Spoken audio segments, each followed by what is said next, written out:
Ok. Então, aqui, continuando com nossa apresentação, vimos aqui a estrutura, né? As estruturas anexas na nossa pele. Aqui embaixo, né, fica, no caso, localizado a hipoderme, onde nós vamos ter a presença do tecido adiposo, que vai constituir a chamada tela subcutânea. Então, vamos falar um pouco das estruturas que constituem, né, as chamadas estruturas anexas, né, da nossa pele. As chamadas glândulas sebáceas. A atividade dessas glândulas ela é controlada principalmente por hormônios, né? E são mais ativas na época da puberdade. Isso em se falando basicamente do sexo masculino. Elas liberam o sebo que produzem no canal do folículo piloso, como foi mostrado anteriormente. Não são distribuídas igualmente por toda a região do corpo, havendo grandes glândulas, normalmente ao redor da boca, do nariz, na testa, nas bochechas, o que torna essas áreas bastante oleosas. Então, está aí a explicação de determinadas regiões serem mais oleosas que outras, principalmente, é claro, na época da puberdade, né? E, é claro, também em outras épocas, dependendo da questão da produção dos hormônios masculinizantes, né? Do hormônio masculinizante, claro, no caso, a testosterona.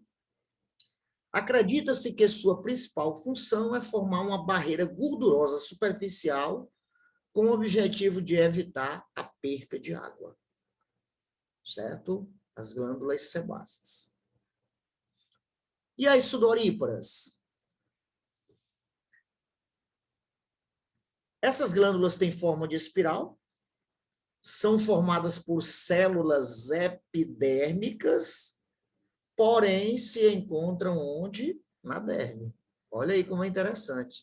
As glândulas sudoríparas, elas são originárias de células epidérmicas que se infiltram na derme. E apresentam, no caso, dois tipos, né? As écrinas, que liberam o suor diretamente em abertura nas superfícies da pele, né? Que são os poros sudoríparos. Através do processo de transpiração, essas glândulas regulam a temperatura corporal, pois a partir do momento que elas evaporam, elas removem calor da superfície corporal. E daí, quando o sangue ele é redirecionado para a pele resfriada, esse sangue resfria e, com isso, o organismo vai perdendo calor por convecção, certo? Por convecção do centro do corpo para a pele e por evaporação da pele para o ambiente, certo? As apócrinas, que eliminam sua secreção, que é uma substância mais viscosa que o suor, dentro do canal do folículo. Então, as apócrinas, elas liberam parte do seu citoplasma no interior do folículo piloso e é lançado no ambiente juntamente com o folículo. Na fase embrionária, formas rudimentares dessa glândula estão espalhadas por todo o corpo. Porém, após o nascimento, se desenvolve apenas em regiões como as axilas, no canal do ouvido, na região dos mamilos, ao redor do umbigo e na região em volta dos genitais e do ânus. Isso parece ter alguma relação ancestral com a produção do cheiro e da atração sexual. Então, nesse caso, essas glândulas apócrinas, elas funcionam como sendo uma espécie de feromônio, né? Feromônio. Ok? E os pelos? Os pelos são compostos de células mortas da epiderme, compactadas e queratinizadas. Os pelos do corpo e os cabelos são formados no folículo piloso, que é um tubo epidérmico rodeado de nervos sensoriais. Esses nervos conferem a sensibilidade às pressões exercidas diretamente no pelo. Se lembrem das células de Merkel e se lembrem também das terminações nervosas sensoriais localizadas no folículo piloso, que vão, no caso, estar conectado diretamente com o sistema nervoso central. A base do folículo, chamada de bulbo, se encontra na derme e produz sempre células novas que, à medida que vão emergindo, vão recebendo a melanina, que vai dar cor ao pelo. Quanto mais melanina, mais escuro será o pelo. Tá certo? E também rico em queratina, né? Queratina que é produzida pelos queratinócitos. Outras estruturas ligadas ao folículo são o quê? O músculo eretor do pelo, que ele é um músculo liso, que movimenta o pelo, deixando a pele arrepiada, né? E que está, no caso, sob a ação do sistema nervoso autônomo. Se é sistema nervoso autônomo, é claro que só poderia ser musculatura lisa, pois independe da nossa vontade. As glândulas sebáceas lubrificam o pelo e as glândulas sudoríparas, né, que têm função de promover o processo de manutenção da temperatura dessa pele e, consequentemente, do corpo. Então, aí você tem a estrutura do pelo, né? Observe a presença da glândula sebácea, lançando o seu material diretamente no folículo piloso, né? Que vai emergir juntamente com o pelo. Ok? Observe a presença das bainhas, são duas bainhas, uma externa e uma bainha interna. E você tem aqui uma camada fibrosa, né? Formando aqui a base do folículo piloso, o bulbo, a haste do pelo em formação, a questão da protuberância, que é onde se liga o músculo eretor do pelo, ok?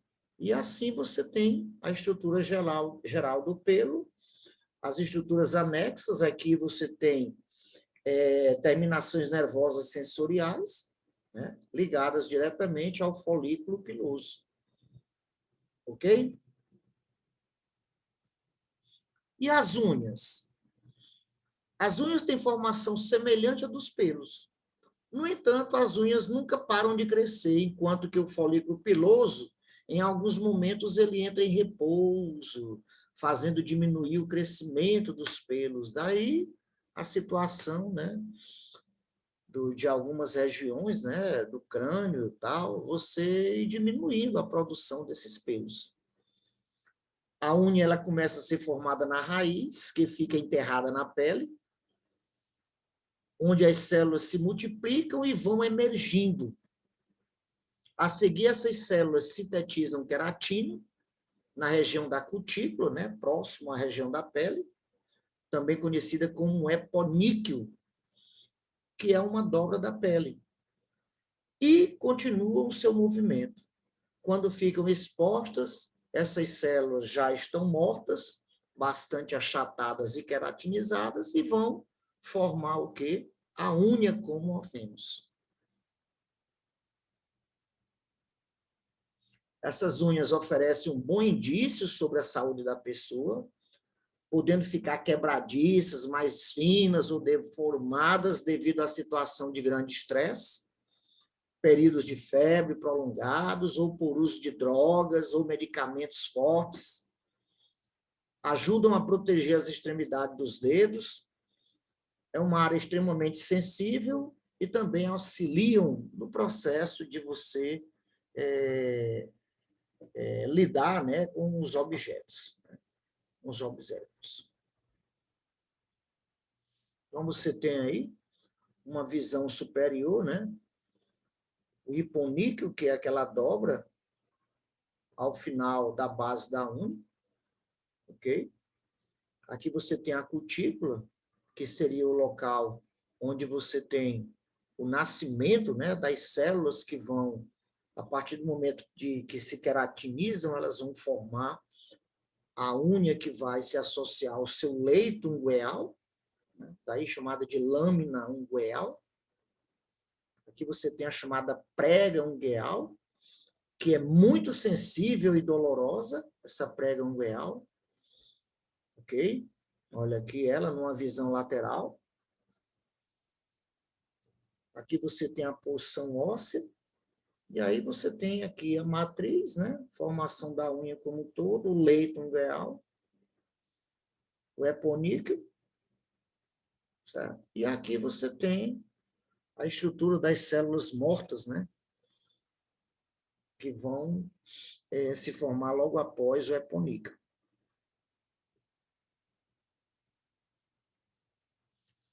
Dentre os receptores sensoriais, como o próprio nome está dizendo, receptores sensoriais, são terminações das fibras nervosas, são mielínicas, né? Algumas estão livres, associadas às células epiteliais, outras são encapsuladas. Quando se diz que são terminações nervosas das fibras mielínicas, significa que fibra mielínica apresenta bainha de mielina e, portanto, apresenta uma capacidade de transmitir informações com grande velocidade ao sistema nervoso central. Certo? Então, existem 7 tipos básicos de receptores que captam estímulos do ambiente. E, através de impulsos nervosos, levam essas informações ao sistema nervoso central, que, dependendo do tipo de estímulo, o indivíduo vai, é claro, responder com atividades específicas, né? Se é a dor, se é ao frio, se é a temperaturas elevadas, dentre outras, né?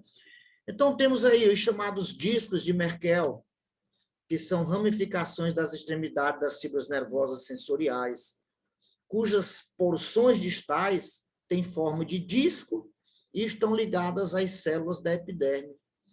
Elas percebem estímulos contínuos de pressão e tato.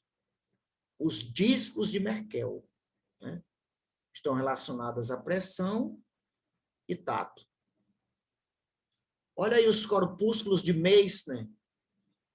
São receptores já encapsulados, de adaptação rápida, pois elas respondem ao estímulo, tá certo? De maneira muito rápida. E esses estímulos, eles são estímulos vibratórios de pressão e de tato, localizados na superfície da derme. Então, os corpúsculos de Meissner, assim como os chamados discos de Merkel, também estão relacionados a esses estímulos, né? Vibratórios e de tato. Olha aqui os corpúsculos de Walter Pacini.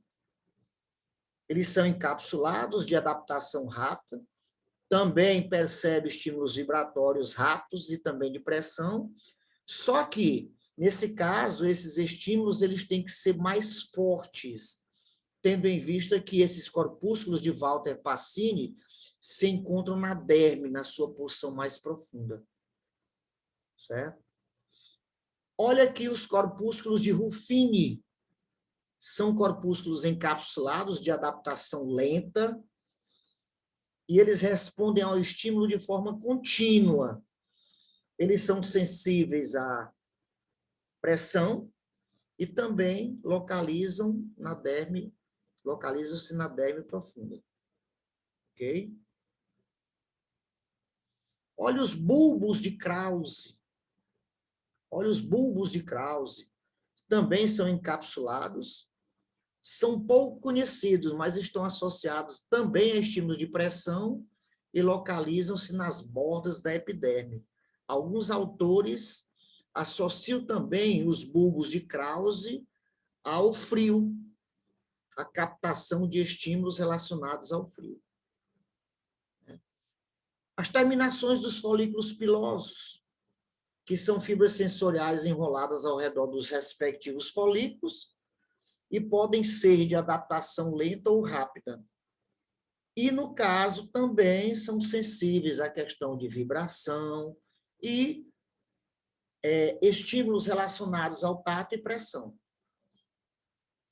E aqui você tem as livres, que no caso são as terminações relacionadas à dor, ao frio, né? Temperatura.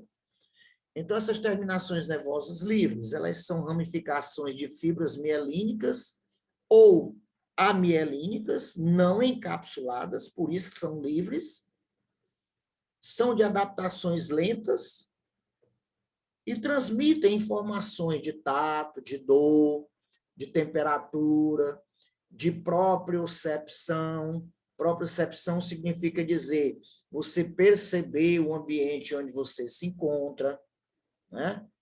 Pensa no gatinho, pensa nos roedores, a questão do deslocamento em ambientes de pouca luminosidade, né? Ao tocar os pelos e tal, ele percebe que ali existe algum material à sua frente, e assim eles podem se deslocar em ambiente de pouca luz. Daí, a capacidade de perceber como o corpo se encontra no ambiente onde ele se localiza, certo? É o que nós chamamos de propriocepção. Propriocepção.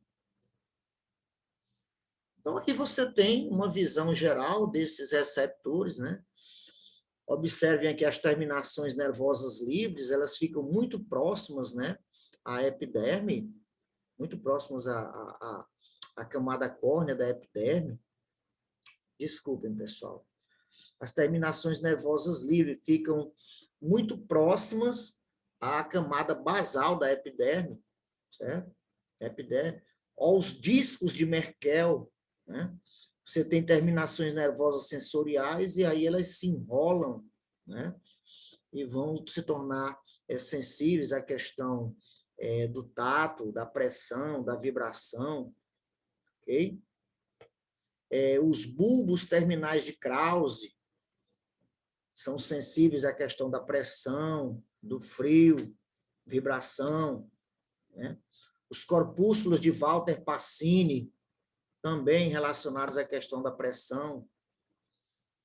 Terminações do folículo piloso, né, que vão estar conectadas ao bulbo e, consequentemente, se você trisca no pelo, você vai ter a sensação da presença, né, de algum objeto, de perceber partes do corpo em relação ao ambiente. Olha aqui os corpúsculos de Ruffini, né, corpúsculos de Ruffini, também relacionados à questão da pressão, porém localizados em áreas mais profundas da derme. Os corpúsculos de Meissner, também relacionados à questão da pressão, porém estão localizados na parte mais papilar, próximo à região da epiderme. Certo? Então, aí uma visão geral desses receptores. Aqui você tem um outro slide mostrando aqui por um outro autor, né, os vários corpúsculos e as suas funções, né? Corpúsculo de Walter Pacini, Walter Pacini, sensível à pressão, vibração, de Meissner, sensível ao tato, o de Krause, ao frio, o de Ruffini, calor, né? Os discos de Merkel, tato e pressão, e já as terminações nervosas livres, sensível à dor, temperatura, né? E aquelas terminações associadas aos folículos pilosebáceos, que também apresentam a função de captação de informações sensoriais do ambiente, principalmente relacionadas ao toque, pressão, dentre outros. Então, vejo que quando você pega autores diferentes, né, eles podem colocar também funções diferentes em relação a esses receptores da pele, ok? Então, com relação às funções da pele, nós já falamos anteriormente, lá no início, na introdução, né? As principais funções é a função excretora, né? Tendo em vista que você tem a presença das glândulas sebáceas, das glândulas sudoríparas, protetora, tendo em vista a presença dos queratinócitos, dos melanócitos, da questão da impermeabilização, da proteção a favor do organismo em relação aos raios ultravioleta, né? Termorreguladora, tendo em vista a presença de quem? Das glândulas sudoríparas, né? Liberando o suor, principalmente por parte das glândulas écrinas, e metabólica, tendo em vista que nós temos a tela subcutânea, que é rica em substância lipídica que estaria relacionada ao processo metabólico energético. Então, está aí. A função excretora é representada por secreções sebáceas e sudoríparas, que tem o objetivo de excretar as toxinas e os resíduos do metabolismo. É por meio do suor que a pele excreta tais substâncias, uma vez que a maior parte do suor contém água, e é nele que são eliminados minerais, ureia, ácido úrico, colesterol, ácido lático, dentre outros elementos. Daí a função excretora. Com relação à função protetora, tem o objetivo de proteger o organismo do ser humano contra a penetração de substâncias indesejadas, onde a camada córnea forma uma barreira que neutraliza os ácidos e impede que a epiderme absorva substâncias irritantes. Por isso que eu falei naquela hora a respeito daquele processo de remoção dessa camada córnea, né, em relação a danos à capacidade de proteção da nossa pele. Além disso, protege os órgãos internos contra traumatismos, por conta da textura e composição da pele, uma vez que esta é bastante resistente, densa, elástica, capaz de permitir que a água penetre lentamente por meio da epiderme, evitando assim a sua desidratação.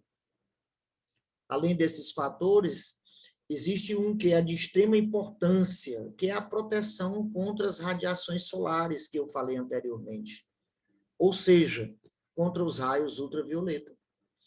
Esse procedimento se dá, pois a camada córnea ela tem uma barreira contra as agressões químicas e também uma proteção natural contra esses tipos de raios.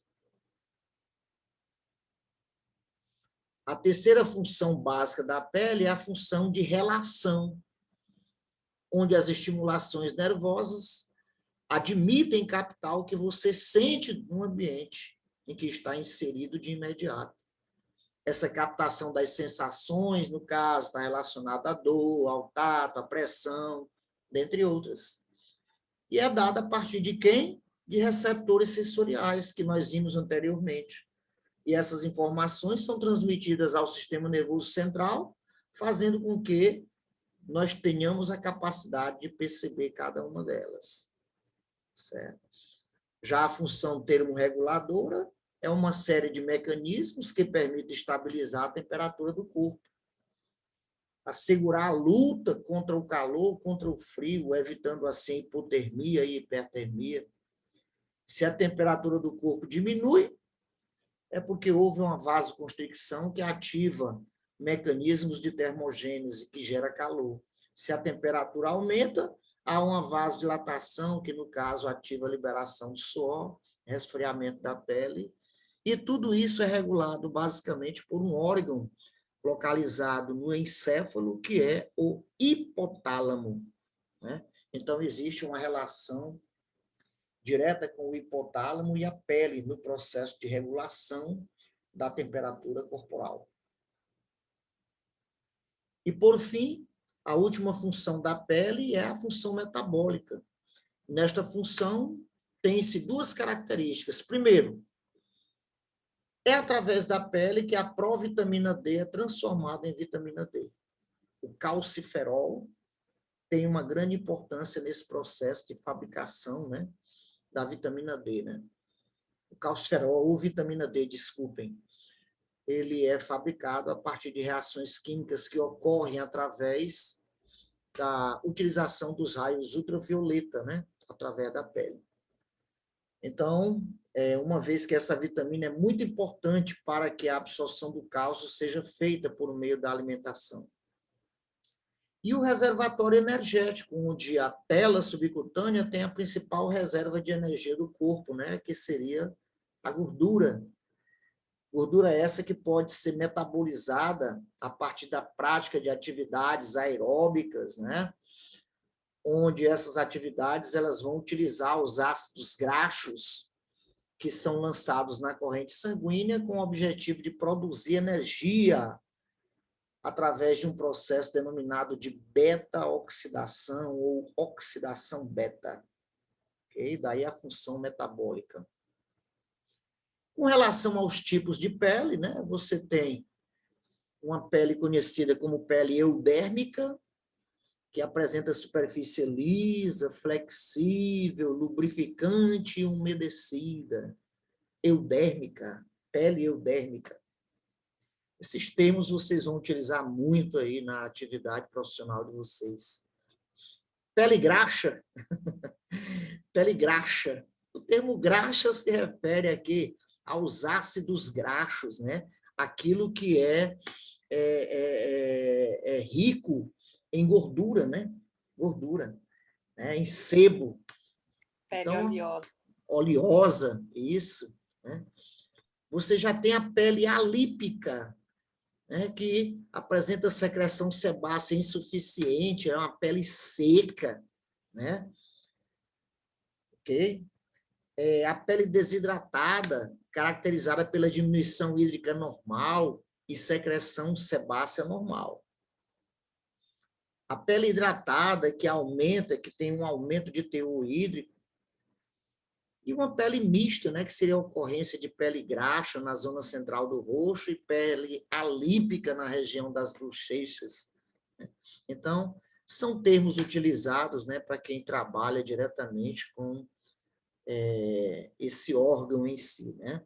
E a partir do momento em que você entra em contato com a pele, você já determina algumas características metabólicas, anatômicas, né, dessa pele. E com relação ao ciclo celular, a pele normal, ela produz cerca de 1.250 células por dia, então são células lábeis, né? A todo momento elas estão sendo produzidas para cada centímetro quadrado.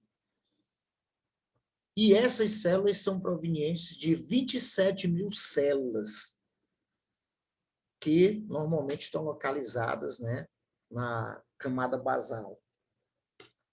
A pele do doente de psoríase, ela produz 35 mil novas células a cada dia para cada centímetro quadrado.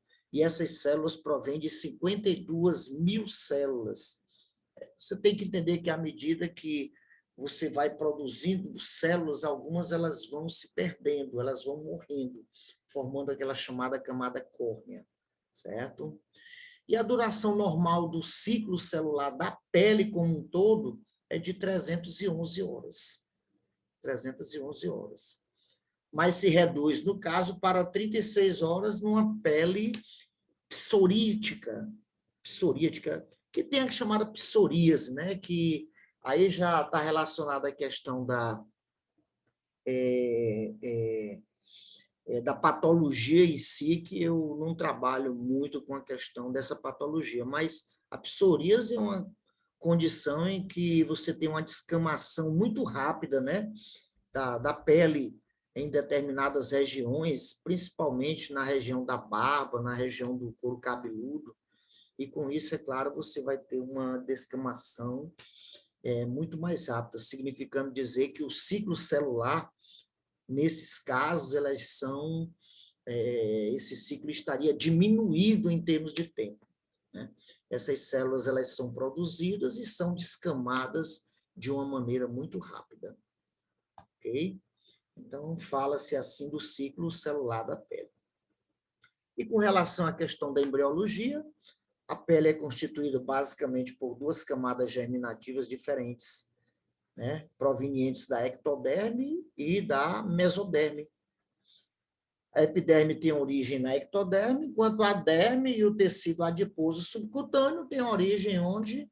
Na mesoderme. Então, como a pele seria a combinação, né, dessas estruturas, né, da epiderme, da derme e da tela subcutânea, então pode-se dizer que a derme ela tem origem embriológica da ectoderme e da mesoderme, ok? E assim, meus amores, a gente termina diretamente a questão relacionada ao processo de análise anatômica e histológica e falaremos agora um pouco a respeito do processo de cicatrização, certo?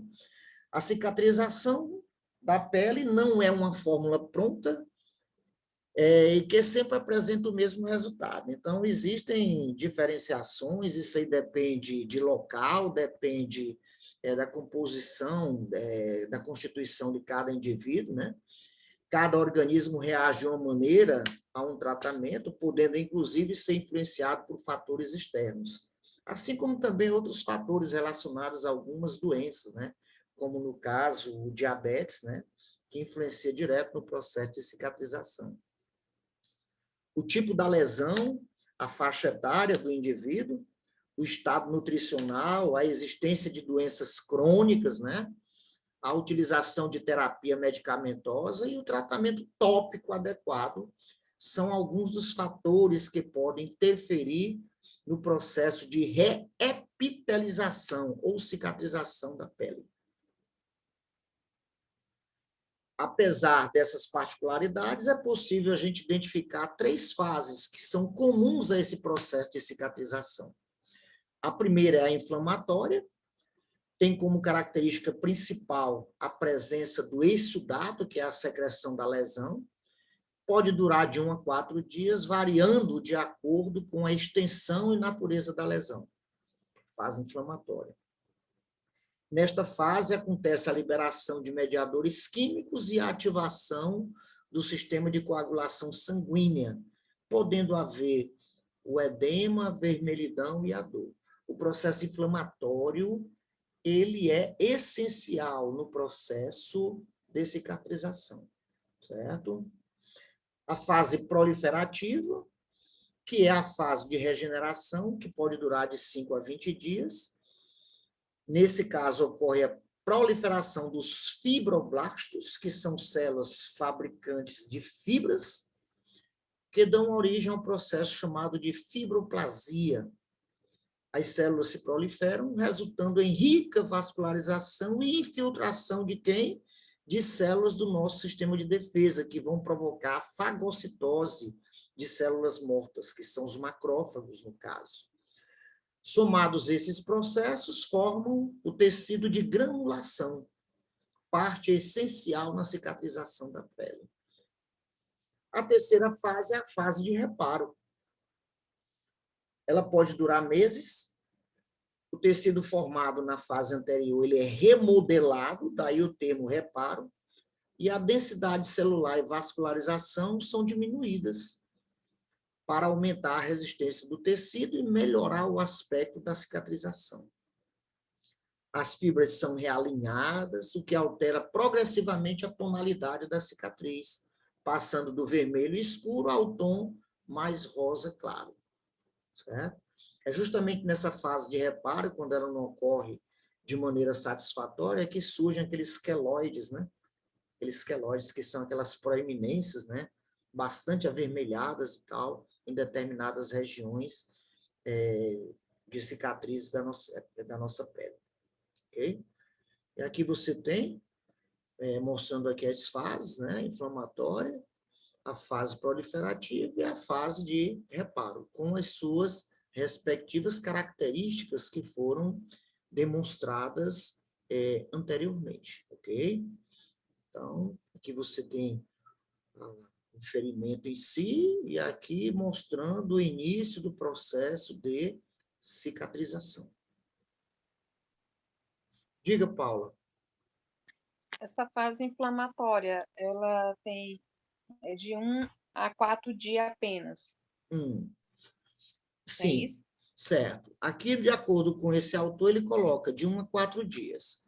É justamente uma fase em que você ativa, né, determinados elementos que vão contribuir para a chegada de elementos do nosso sistema de defesa. É um processo também onde você vai ter... Ele é rápido, porque você tem que estancar aquilo que poderia ser eliminado através desse ferimento, que ele chama de exudato. Está bem aqui, ó. Presença de secreção, exudato. Edema, inchaço, vermelhidão, dor, porque você atinge diretamente os receptores, né, sensoriais da pele. Nessa fase ocorre a liberação de mediadores químicos, né, como eu falei, e a ativação do sistema de coagulação sanguínea. Tá bom? É claro que tudo isso aqui pode variar de acordo com a extensão do ferimento, tá bom? Se o ferimento é a origem do ferimento, se é queimadura, se é traumatismo, se é... isso aí vai variar muito com a questão do ferimento. O tempo de cicatrização, né, o processo cicatricial, ele engloba as 3 fases citadas acima e pode ser acelerado se algumas medidas forem tomadas, né? É interessante que se mantenha o organismo hidratado, bebendo no mínimo 2 litros de água por dia. É um fator fundamental para uma boa cicatrização, uma dieta equilibrada com proteínas, carboidratos, né, gorduras, também ajuda a acelerar a regeneração da pele. E dentre os fatores que podem interferir na cicatrização, você tem fatores que podem prejudicar a cicatrização da pele, tornando o processo mais demorado e podendo causar complicações e prejuízos estéticos e funcionais. Esses fatores são definidos como os fatores locais, né? E fatores sistêmicos, ok? E aí ele coloca como os fatores locais aqueles relacionados diretamente à ferida, tá bom? Que são aqui as características da ferida, a dimensão, profundidade, dentre outros. Os cuidados, a higienização, o material, o curativo utilizado.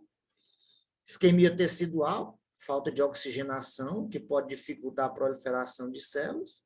Infecção local, quando o processo de cicatrização ele é retardado por conta da contaminação bacteriana. E os fatores sistêmicos, né, que estão relacionados à questão da faixa etária, o estado nutricional, as doenças crônicas, a terapia medicamentosa, né, tratamento tópico inadequado e distúrbios cicatriciais. Tá certo? E aí, pessoal, nós temos aqui alguns vídeos sugeridos, né? O primeiro vídeo, ele trata diretamente da questão relacionada ao processo de cicatrização em si, que é uma discussão na visão de um colega que trabalha diretamente com o processo de cicatrização, né, um médico em si, e temos aí também uma doutora falando através de uma amostragem de lâminas de laboratório, as 3 fases em si, a inflamatória, a proliferativa e a de remodelamento, tá bom? Então, vou encerrando aqui a apresentação, certo? Aqui no caso do nosso conteúdo,